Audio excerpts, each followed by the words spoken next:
कळलं ना सरकार, कार्यक्रमच झाला यांचा.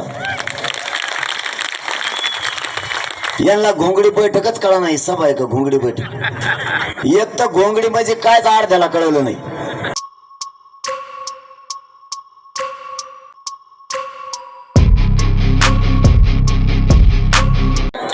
ही घोंगडी बैठक तुम्हाला जागा करण्यासाठी आहे. आता निवडणुका आल्यात, हे लोक गोड बोलतील, तुमच्या लेकराच्या न्यायापासून तुम्हाला लांब नेतील. हे 5 वर्षातून एकदा येते. एकदा हे लोक निवडून गेले की पुन्हा माझ्या गरीब मराठ्यांना विचारणार नाहीत. म्हणून याच वेळेस मराठ्यांना आरक्षण मिळवून देण्यासाठी स्वतःच्या लेकराच्या वेदना डोळ्यासमोर कायम असू द्या. विसरू नका, तुमचा त्याग, तुमचे कष्ट विसरू नका, तुम्ही घातलेला पैसा विसरू नका. हे लोक मोठे होतील पण तुमचे लेकर दारिद्र्याच्या खाईत पडतील, हे आठवणीत राहू द्या. आता समाज आणि समाजाचे लेकर संपू देऊ नका.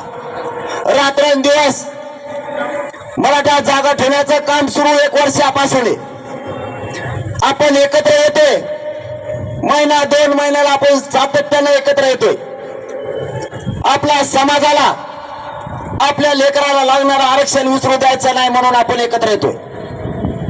आपणही एकदा जर हाक मारली तर तुम्ही सुद्धा लाखाच्या संख्येने एकत्र येत आहे. आता तुम्ही इथं बसलेलेच, यानेच ग्राउंड भरलंय. इथं बसलेल्या एका तिथं 10-10, 20-20 मतदान असणारे. आता इथंच जर ग्राउंड भरलं आणि हे एका तिथं 10-10, 20-20, 30-30 मतदान, हे जर फुटलं, खाली काय राहिलं?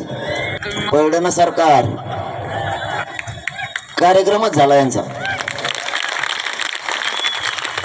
यांना घोंगडी बैठकच कळलं नाही. सभा आहे का घोंगडी बैठक? एक तर घोंगडी म्हणजे कायच अर्ध्याला कळवलं नाही. अर्धे मत होते, नवीनच नाव सापडून आणताय कुठून काय करू, आणि वेगळंच काहीतरी देत आहे. घोंगडी म्हणजे काय म्हणलं, मला नाही माहित.